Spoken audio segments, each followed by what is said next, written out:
Hi, everybody. This is our English live podcast. I hope everything goes okay because today I'm doing everything by myself. So just be compassionate and don't kill me in the comments if everything goes wrong, because everything might. Um, so, trying to find a more comfortable way to do this, and I think this is going to work. Let's see, maybe I can make this a little closer. And I think I'm going to take off the night light so that you can see me better, because that's getting in the way. Much better. See? All right, I'm learning. I'll get the hang of this. I know how to read the comments. If you make comments, there's some comments that I will see if you do that. I don't know which ones I will see and which ones not, but some of them I will see. And I also know now how to display it on the screen. So I will be taking your questions if you want to type them in. Not all of them, maybe, but some of them. All right. So today's topic is whether Trump's war on Iran might not be like Trump's war on ISIS, and it's one of the various things I'm going to be producing to try and really understand Trump's war on Iran, because we have two competing models here. Obviously, there's the mainstream model, which you hear everywhere, which says that Donald Trump, like other US presidents, because this is a claim that is made about US presidents generally, not just about Donald Trump. But anyway, the mainstream model says that Donald Trump is pro-Israel and anti-jihad. Okay? That's what the mainstream model says. Now, it's almost never presented as a model. It is just, ground truth, the way most people speak. Certainly the way the media speaks and the way the profs at the universities speak. You're not supposed to think of the claim that the U.S. is an ally of Israel as a hypothesis. You're not supposed to think about it that way.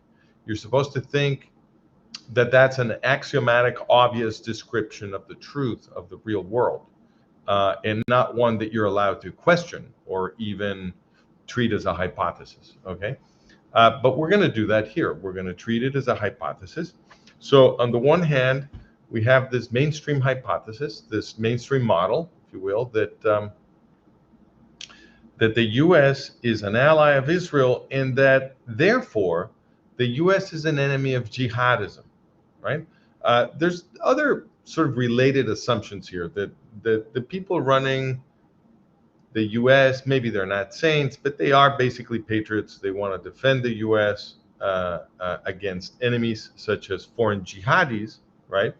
And so the basic mainstream model says that Donald Trump and other U.S. presidents are anti-jihad and pro-Israel. Okay, but the claim is made especially strongly about Donald Trump.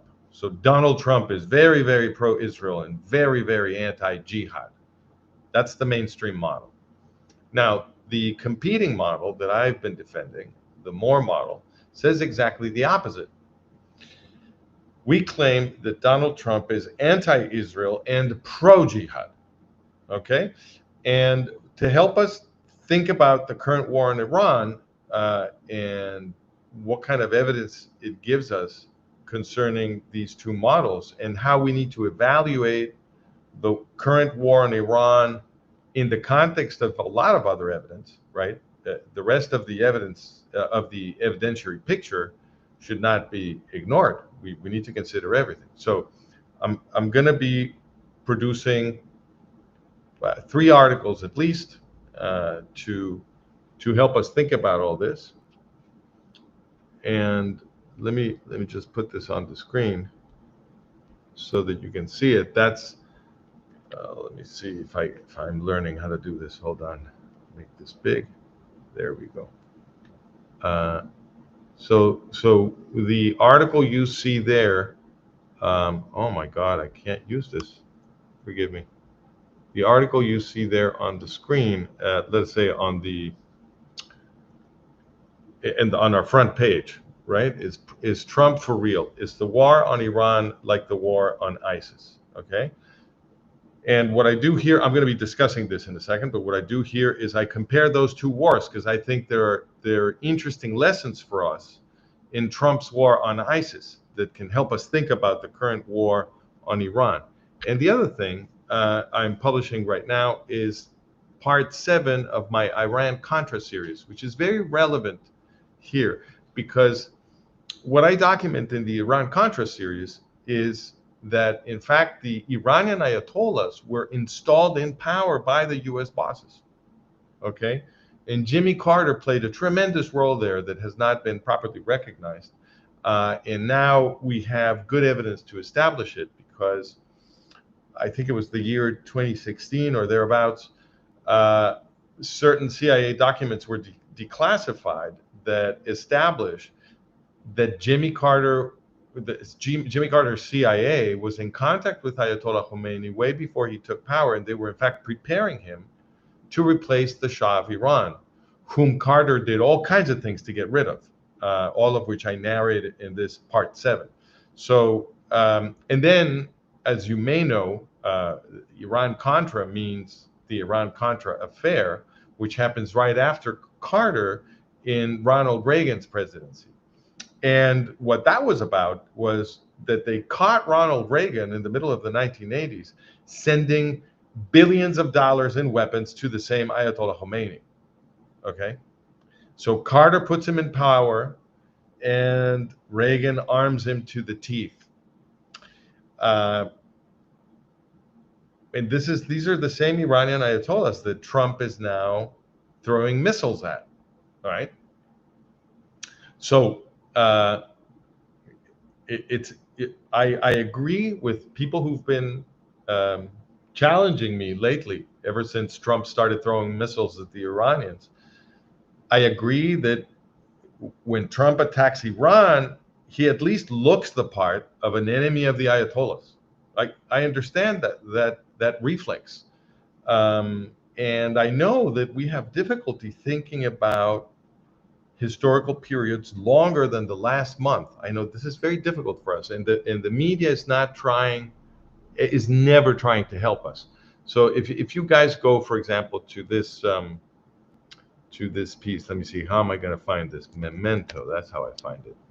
Okay, so I have this piece called, oh wait, that's the Spanish version. Memento, a parable of reality management. What I try to explain there is this psychological phenomenon that I just mentioned, that we find it very difficult to try to understand our present moment as the consequence of historical processes that have been going on for interesting lengths of time. That's a difficult thing for us to do. We constantly keep trying to interpret what is happening today in the context of, maybe the last month. And the media is always reinforcing this very short time horizon, okay? And that produces a kind of a very particular relationship with reality that I compare to anterograde amnesia. So I call this political anterograde amnesia. And Memento is a beautiful movie. It's really a tremendous work of art where the protagonist suffers anterograde amnesia. So it gives me a nice little parable that I can use to try to explain to you why the media and the professors or rather how they are making it so difficult for us to understand historical processes and think about geopolitics. All right. So anyway, this is just to reinforce that I'm against this. I'm against just thinking about the last month. Okay, what we need to do is think about long periods and look for patterns in consistent patterns in the behavior of the U.S. bosses, because you won't necessarily find them, but if you find them, that's indicative and if they're very strong patterns, that's indicative of continuity of purpose among the very few people that actually make decisions decisions of state. All right. So this is the reason to go all the way back to the beginning of Iran-Contra. And some people have been saying, "Oh, Francisco, you're always talking about Iran-Contra, Iran-Contra this, Iran-Contra that." That's right. Yes, I'm always talking about Iran-Contra because I think we need to have more than just 1 month in our heads. Iran-Contra is all the way back in the 1980s, but it's spectacularly important. Why? Because Iran-Contra is the process in which the US bosses, Jimmy Carter and then Ronald Reagan and George Bush, Daddy Bush, installed the Iranian jihadis in power and then armed them to the teeth. Okay? We need to understand why that happened. The official story, as I demonstrate in my series, the official story was long ago shown to be a lie. What they told us was that Ronald Reagan and George Bush, Daddy Bush, George Bush, Bush Sr., were supposedly sending all of that armament to Ayatollah Khomeini because they were trying to ransom the lives of a few hostages that Hezbollah had taken in Lebanon, in Beirut. Okay, this was the official story. That's false because the arms shipments began before there were any hostages in Lebanon. Okay, so that's false. Why? Why did they install Khomeini in power and arm him to the teeth? We still don't know. There's no official explanation. Okay, what does my model say? My model says that they did that because they have a pro-jihadi and anti-Israel policy. What my model claims is that the US bosses are trying to produce genocide in Israel, and their tool of choice in this moment are the jihadis. Before, as I've explained in my books on World War II, and as I do in articles that have to do with World War II also on the website, I've explained that in World War II they did the exact same thing in structural terms. Okay, in structural, forgive me. I'm gonna drink a little tea here. Sorry about that. I had a little cold recently. In World War II, the structure was identical.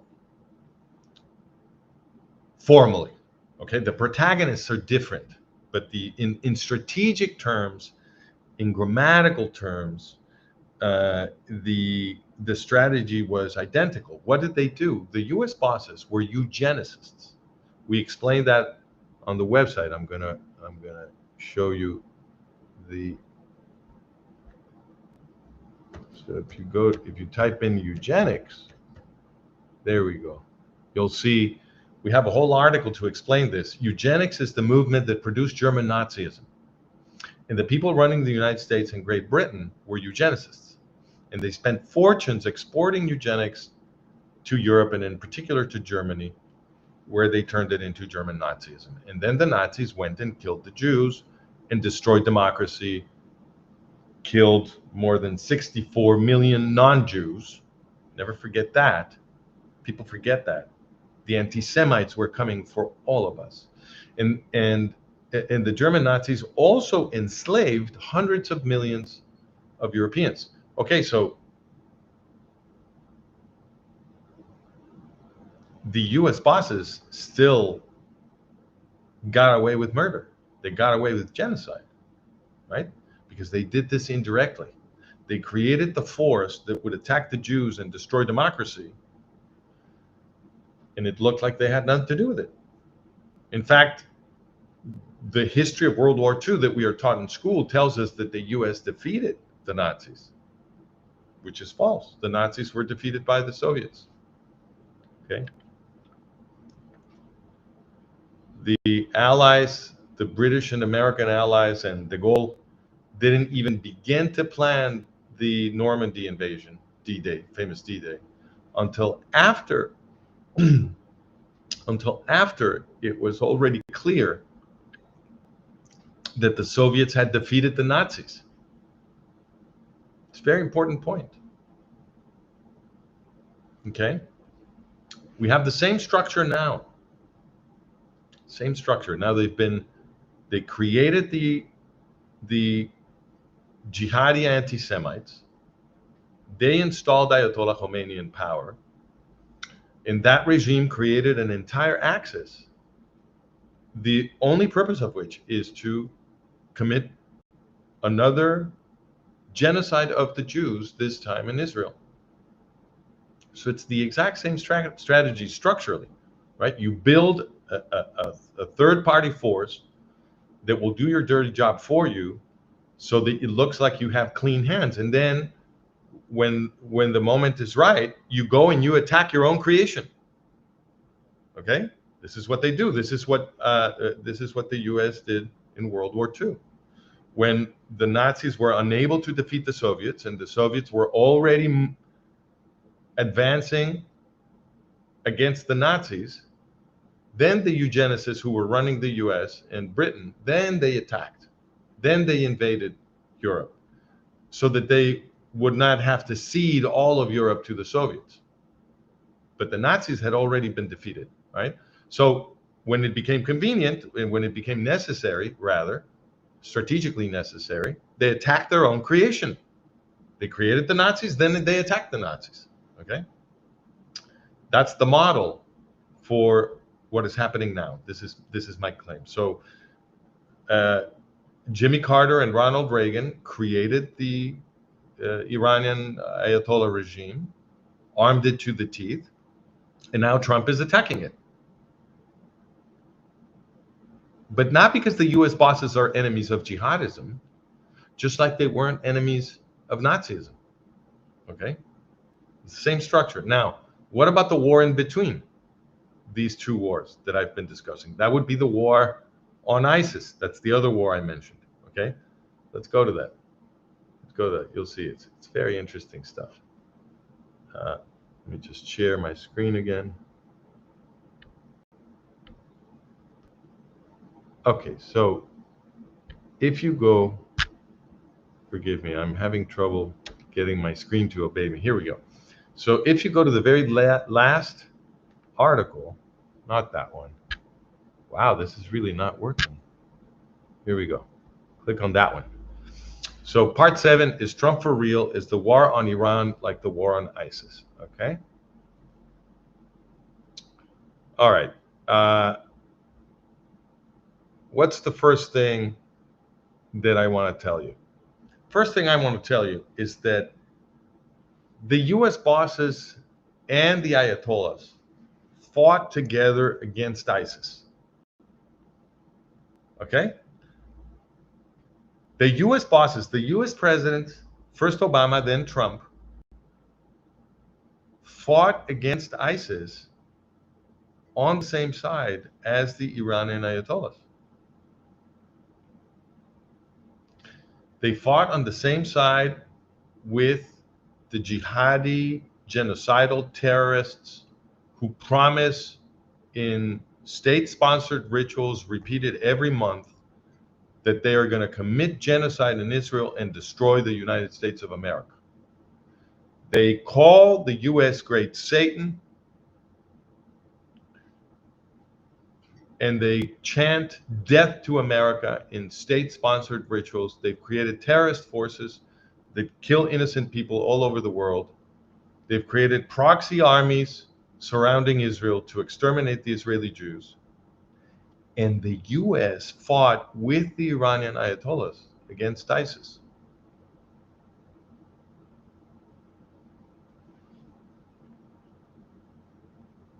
That is remarkable. That is remarkable. So if you want to say that the war against ISIS somehow demonstrates that the U.S. bosses are anti-jihadis, you right away get into trouble because they allied with jihadis in the same war. So it's not like the war on ISIS is giving you unambiguous evidence of any kind, right? Just the surface examination of the war is already complicated because, on the one hand, yes, they were combating some jihadis, but guess what? They were also allying with jihadis. Now, let me give you a taste for this.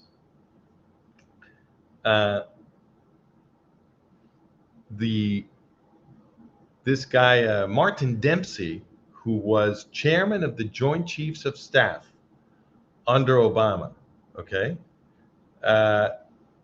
It says here, quote, he was asked by reporters about Iran's military operations in Iraq because at the time of the war against ISIS, Iran was basically commanding the Iraqi military. Okay, they were in there commanding the Iraqi military, and so they asked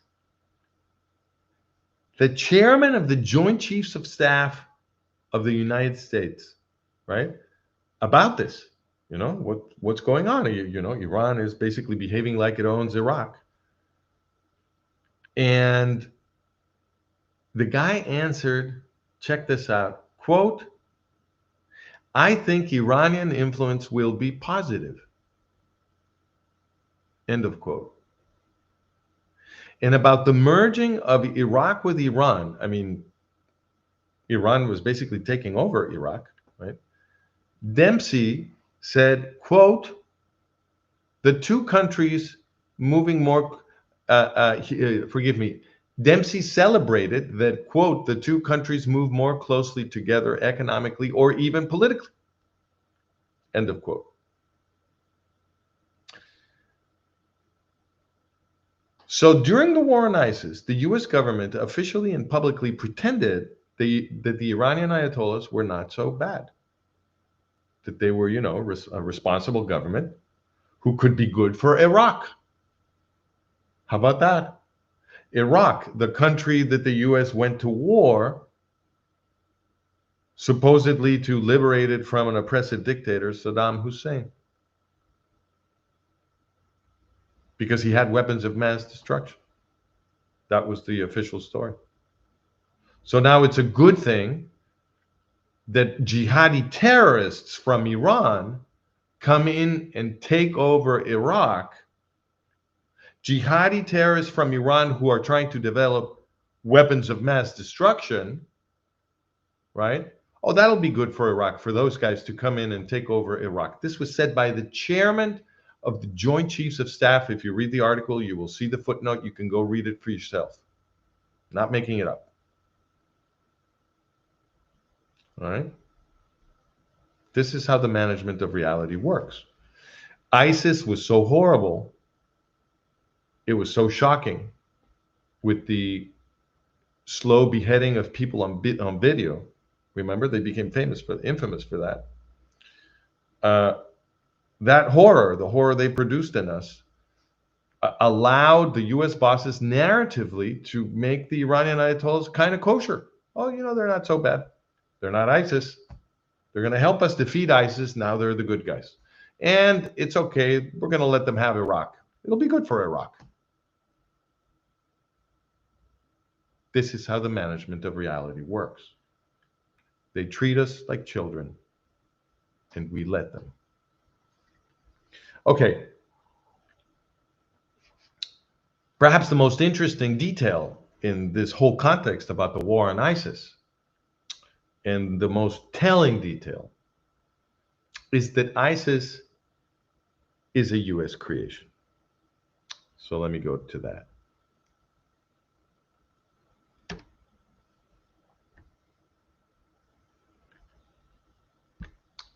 If you guys go to well, let me try like this. I'm gonna make this bigger. There we go. If you guys go to our website, our articles website, and you click on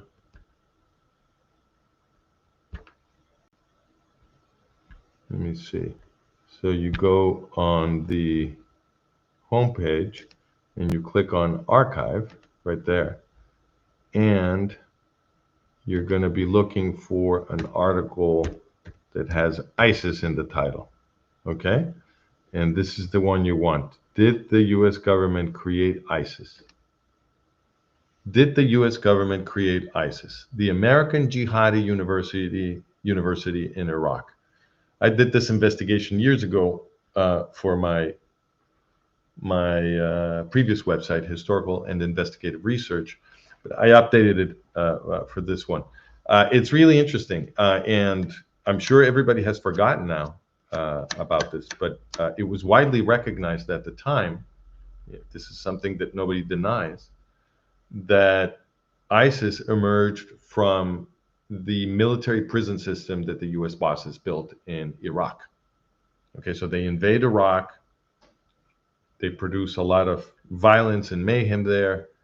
Some of the people who were, thrown out of power, for the Sunni minority that was thrown out of power by the U.S. invasion, some of them become Sunni terrorists, jihadi terrorists, and the U.S. military throws some of these people in jail in these huge military prisons. You can see one of them right there. These huge military prisons that they built in Iraq. And they also threw in there a lot of people who were not guilty of anything. They had complete arbitrary power to throw anyone they wanted in there. And they allowed the jihadis to control the social life of the prisons and to force those who were not jihadis to become jihadis, right? It was a coercive process. They had complete control over social life in the prisons, the jihadis did. Why? Because the US generals in charge had this policy. First of all, the policy of mixing everybody together instead of separating jihadis from non-jihadis. And then the policy of allowing the jihadis to do whatever they wanted with the prisons, to the extent that they were teaching the principles of jihad, the importance of killing infidels or enslaving them, how to make a bomb, how to become a suicide, how to develop the guts to be a suicide bomber and all this stuff with blackboards, with chalk and blackboards. This was testified to by defectors of Al-Qaeda in Iraq who were interviewed on Iraqi TV, and they said, we don't understand what the U.S. military authorities are doing. We don't understand why they're letting the jihadis control the social life of the prisons and teach everybody jihad. We told them this is very dangerous. You shouldn't let this happen. When a New York Times reporter came around to ask the people in charge about this, the general in charge of the prison system, his name was Douglas Stone, he replied quite frankly that his prison system was a jihadi university. That's his phrase. So that's what was going on. The military prison system created by the U.S. bosses in Iraq became an incubator for Sunni jihadism that was first called Al-Qaeda in Iraq, and then it called itself ISIS. That's where it came from. Okay? That's where it came from. And this is not even an obscure fact. This was recognized all over the mainstream media. Now, this prison system was operating for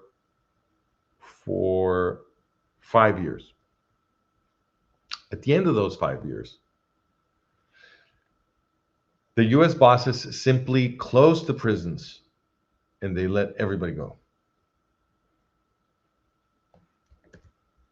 Think about that.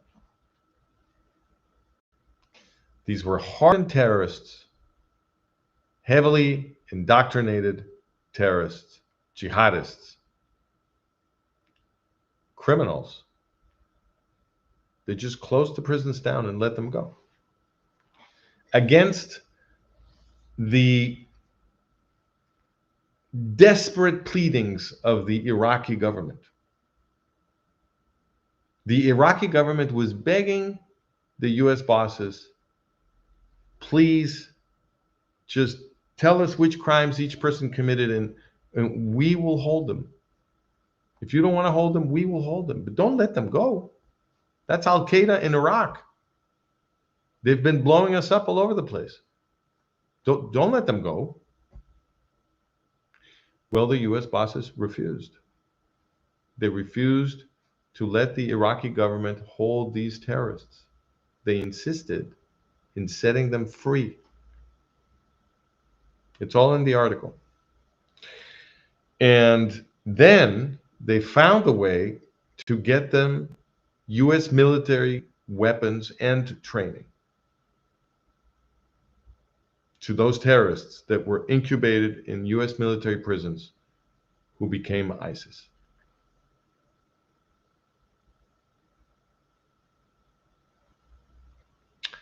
So, yes, eventually the US bosses went to war with ISIS. This is true. And they defeated ISIS. All of that is true. But that doesn't change the fact that they had first created ISIS. So when they go to war with ISIS, they seem anti-jihadi, don't they? But guess what? They had created those jihadis. And in the war with ISIS, they allied with other jihadists, the Iranian jihadists. Okay? Now, what was the consequence of the US war on ISIS, which was fought by Obama and then by Donald Trump? Barack Obama and Donald Trump had the same policy. Trump inherited the war on ISIS from Obama and he intensified it and he defeated ISIS. Okay? What was the consequence? What was the geopolitical result? I'll tell you. The geopolitical result is that it was made acceptable for Iran to swallow Iraq, which had already been happening. Iran was represented as the lesser of two evils and gained lots of prestige. But the most important result of the war on ISIS is that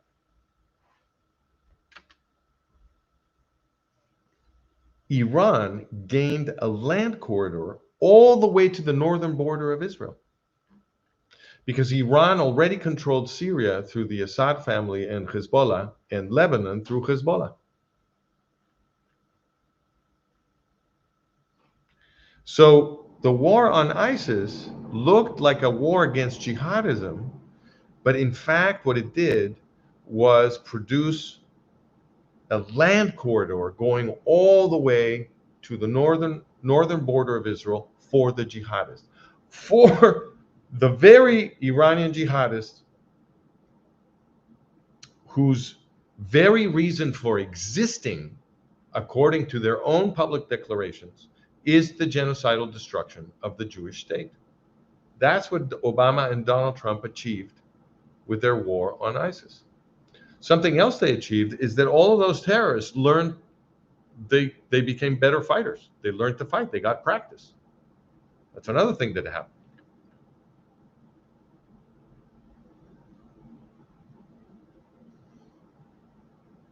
So I think what we have here is the repetition of a structure. They do it over and over again because it works. There's no reason to change a strategy that always works.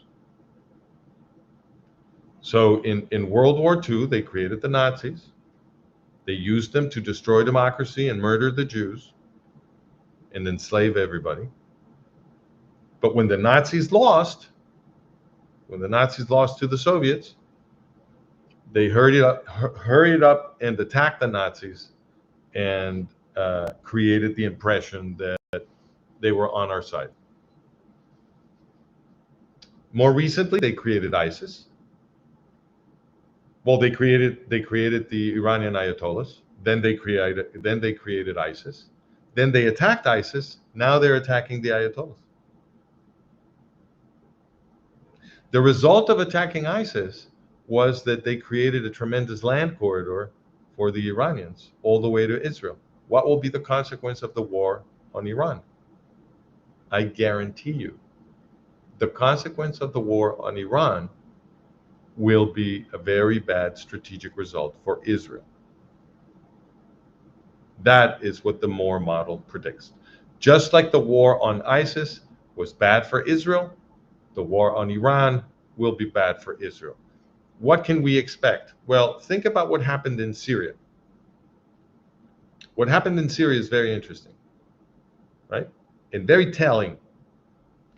Because in Syria, in 2025, Israel was advancing very quickly. Nobody could withstand Israel in Syria. The IDF was moving north, and it would have continued to move north, and it would have joined with the Rojava Kurds in northeastern Syria, who are a democratic movement that protects all minorities. They want to be allies of the West. They want to be allies of the Jews. They emancipated Kurdish women. They're libertarians, blah, blah, blah. Wonderful. So the IDF could have joined with them, supported by the Druze in the south. They would have liberated all of Syria from the jihadis. But Trump didn't want that. Okay? He didn't want that. He stopped the IDF. He forced Netanyahu to stop in Syria. That's what he did. And then he installed al-Jolani as the new government of Syria. Mohammed al-Jolani. Okay, Mohammed al-Jolani is ISIS. Mohammed al-Jolani and the al-Nusra Front are the little bit of ISIS that was not destroyed in the war on ISIS. That's the piece of ISIS that was allowed to survive, the Syrian ISIS. People will tell you, oh, no, Mohammed al-Jolani ended up fighting with al-Baghdadi from ISIS, blah, blah, blah. That's true. They did fight. They didn't get along in the end. But it was not an ideological dispute. It's just that al-Jolani didn't want to have a boss. But al-Jolani is ISIS. Al-Jolani is the guy that al-Baghdadi, the ISIS leader, sent to Syria to open the Syrian chapter of ISIS. Al-Jolani is ISIS. He's a mass murderer.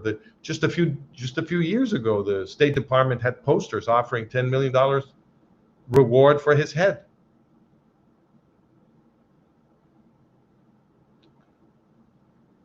You'll see the poster in the articles that we've been publishing. So what is Trump doing there? What is he doing in Syria? So according to the Moore model, what Trump is doing in Syria is that since the Iranian axis has been tremendously weakened in Syria, right? Assad falls and flees. Hezbollah is in disarray in Syria. The IDF is advancing. If Trump had not intervened, Syria would have been liberated from jihadism, and it would have been lost as a piece of the jihadi encirclement of Israel. So Trump needed to act fast. This is what my model says. And he did act fast. He rushed to stop the Israelis in Syria, just as he had rushed to stop the Israelis in Lebanon, which saved Hezbollah. Now he rushed to stop the Israelis in Syria. This is all in 2025. Stops the Israelis in Syria and forces Netanyahu to let Mohammed al-Jolani, ISIS, become the new government of Syria. How about that?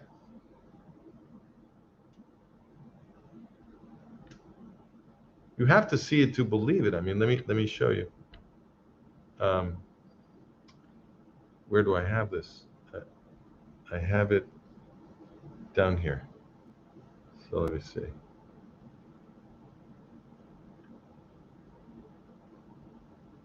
This photo is incredible. Here it is. Donald Trump in Riyadh, Saudi Arabia, shaking the hand of Mohammed al-Jolani. In the media, they want to call him Ahmed al-Shara.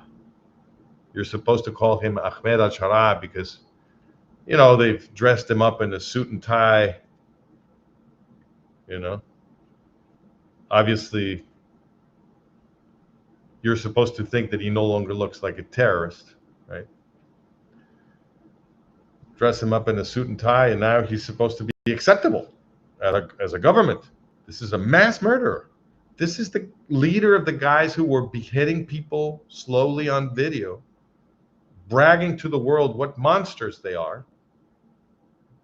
That bloodthirsty, that blood-drenched hand, that's what Donald Trump is shaking. He traveled to Riyadh to shake that hand. That's the government that Donald Trump installed in Syria. What model explains that, right? The anti-jihadi model explains that? No, that's completely paradoxical, right? Trump is supposed to be the ISIS killer. And the Rojava Kurds and the IDF could have easily defeated ISIS in Syria. But no, Trump saved ISIS. And then, guess what? He lifted the sanctions on Syria. Now that ISIS is the government of Syria, Donald Trump announced that he would lift the sanctions on Syria. But not only that, he green-lighted al-Jolani to attack the Rojava Kurds. We also have an article on that. You'll see it on our front page. And the Rojava movement has now mostly been destroyed because Donald Trump green-lighted al-Jolani to go destroy them.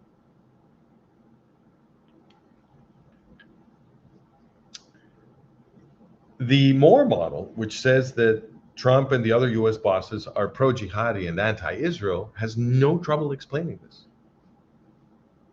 Okay? Both when Trump attacks ISIS and when he rescues ISIS, in both cases, he is destroying the security of the Jewish state. Instead of letting the IDF win in Syria and take Syria off the map for the jihadis, Trump made sure that the ISIS jihadis, which he had supposedly gone to defeat, become the government of Syria. Why? Because Iran has lost in Syria. So he needs replacement jihadis. So what Trump has done is he has given Syria to ISIS, which is being protected by the Turks. So the Turks, Erdogan, who is also a jihadi, is now the godfather of the ISIS jihadis in Syria.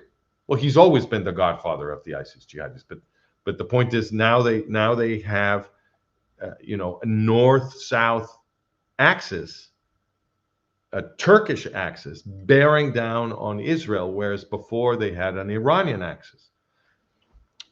So what this suggests as a possibility, I don't know what they're going to do, but one possibility is that they're going to continue turning everything into the Turkish axis because Iran has been severely weakened, and they need a replacement for Iran.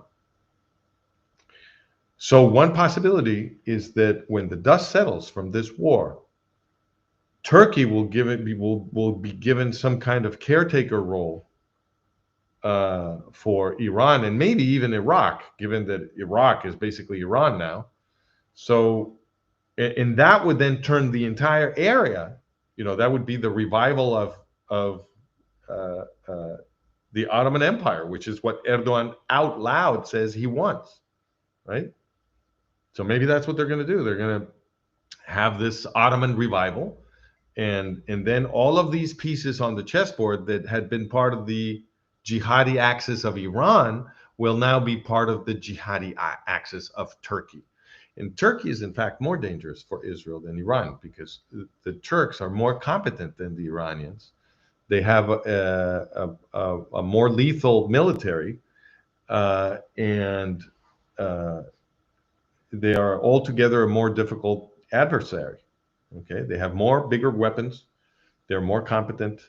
They have a stronger economy. All of that is true. So we'll see. It won't necessarily be that. It'll be something. When the dust settles from the war on Iran, the result will be one that I guarantee you the mainstream model will not be able to explain. What is about to happen, the mainstream model will not be able to explain. Just as the mainstream model cannot explain that immediately following World War II,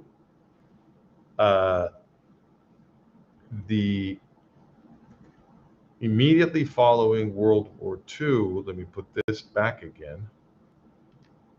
Let me reappear. Immediately following World War II, the U.S. bosses absorbed the entire Nazi intelligence infrastructure in Eastern Europe. Fremde Herr Ost. Okay? How are you going to explain that? Right? Weren't they supposed to be anti-Nazis? Apparently not. Apparently not. They absorbed the entire Nazi intelligence infrastructure, Fremde Herr Ost, and many SS officers in secret. And that became the CIA. Okay? That became the CIA. Mainstream model has a lot of trouble explaining that. We're talking about tens of thousands of Nazis and Nazi collaborators. And, well, the CIA makes foreign policy, right? So we shouldn't be surprised. Look, I'll put this on the screen in case you want to read it. If you go into the archive and you type Nazis, that's the article you want to read. Okay. This was documented in 1988 by historian Christopher Simpson, with documents obtained thanks to the Freedom of Information Act. Nobody denies this. Nobody disputes this. But you never hear about it, because if this were discussed, this should have been a front page scandal everywhere. But if this becomes widely discussed, if all U.S. citizens understand that their own intelligence service is basically the Nazis, well, then you can't pull wool over their eyes over everything else that the U.S. bosses are doing. You see, it's a diagnostic fact, right? Or if you need something even more diagnostic, how about this? As you will learn in this article,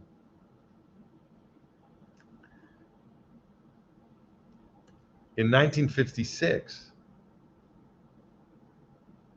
the U.S. had the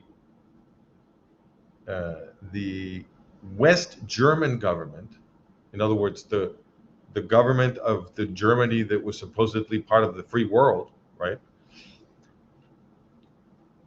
The U.S. government the U.S. bosses had the West German government absorb one big chunk of those, the biggest chunk of those Nazis, to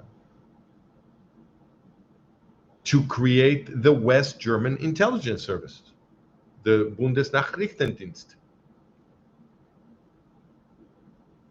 Explain that from the point of view of the mainstream model. They returned the Nazis to power in Germany. The documentation is in that article that I just showed you.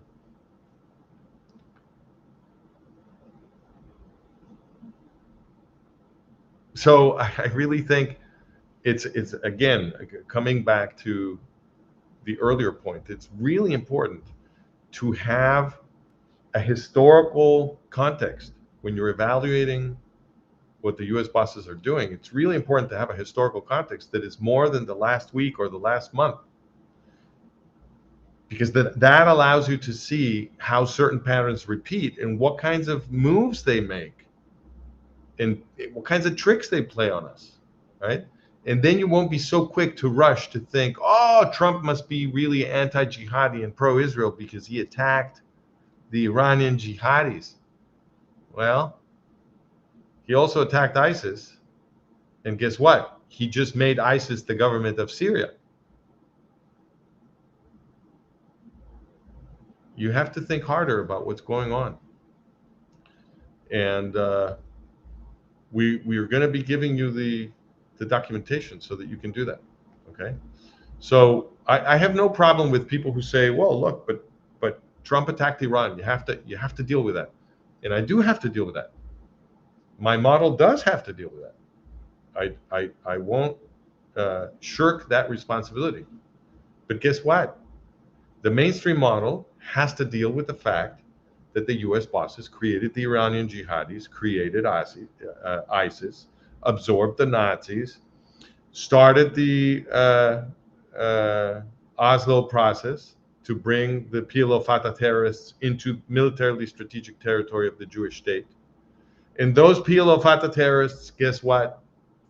Are the co-creators of Iranian jihadism, because they trained and armed Ayatollah Khomeini's guerrillas in Lebanon in the 70s.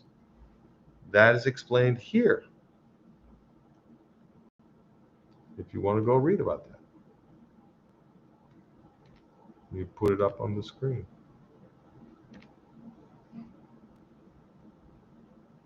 So if you go to the front page and you look at the articles that are the most popular, the third one, this one, documents for you that PLO Fatah, Yasser Arafat and Mahmoud Abbas are the creators of jihadi, or co-creators of jihadi Iran.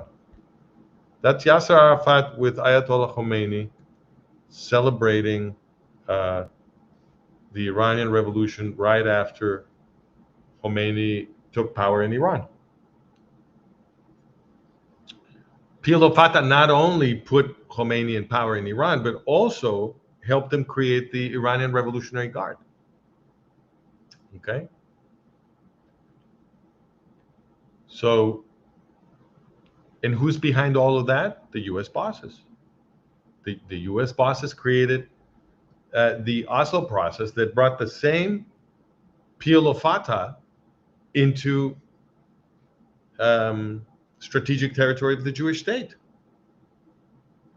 And Trump is not saying that they should leave. On the contrary, whenever the Israeli Knesset makes noises about annexing Judea and Samaria, Trump says that he's not going to allow it. He wants Judea and Samaria for PLO Fatah, for the guys who produced Iranian jihadism. Again, he is attacking the Iranian Ayatollahs. Okay. But he is defending the daddy of the Iranian Ayatollahs, PLO Fatah. You see? We have to look beyond the surface appearance. Well, in any case, we are going to have the evidence very soon. Okay, so in the remainder of 2026 and in 2027, it'll become more and more obvious how Trump is rearranging the Middle East. So all we have to do is wait a little bit. My claim is we will once again see the U.S. bosses doing everything they need to do to destroy the West, to destroy Western democracy, to produce a genocide of the Jews, and to re-enslave all of us. They're not going to get away with it if Westerners understand it. If all Westerners understand what they're doing, then they can no longer do it. That's what I do. That's why I do what I do, right? I'm pessimistic about the direction of the world, but optimistic about the possibility of human renewal, because I've seen what the Jews have done to the West over 25 centuries. They've been saving us. The West was a much worse place 25 centuries ago. It was a really bad place. And the influence of Jewish values, which became Judeo-Christian values, transformed the West for the better. So I believe in human renewal. I believe we can fight this, and it's a matter of getting this knowledge to everybody else.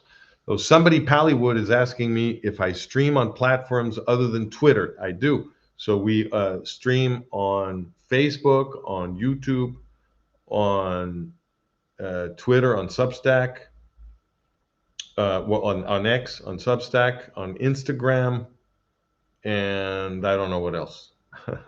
Lots of channels, but at least those.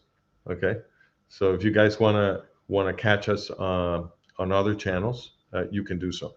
Now I'm going to close, but I want to remind you that we're going to be having question and answer sessions after each live stream for members of our Substack community who are paid subscribers.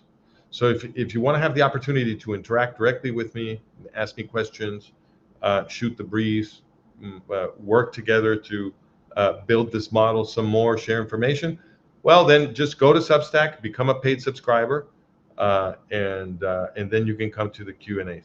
Okay. They're asking me, America allowed, I'm gonna put that on the screen. It says, America allowed many third world immigrants into its land. How does it go along with your eugenics theory? Well, that it doesn't necessarily contradict the eugenics ideology, because the eugenicists don't want to kill everyone who is inferior. They just don't want the inferior to have power. So if you can use them as slaves, that's fine by the eugenicists. Okay, and that is where we're going. That is the direction that they're taking us in. Okie doke. Thank you for coming. I'll see you next Thursday. Stay safe. Pray for us over here in Israel, and I'll see you next week in our next live stream. Bye bye.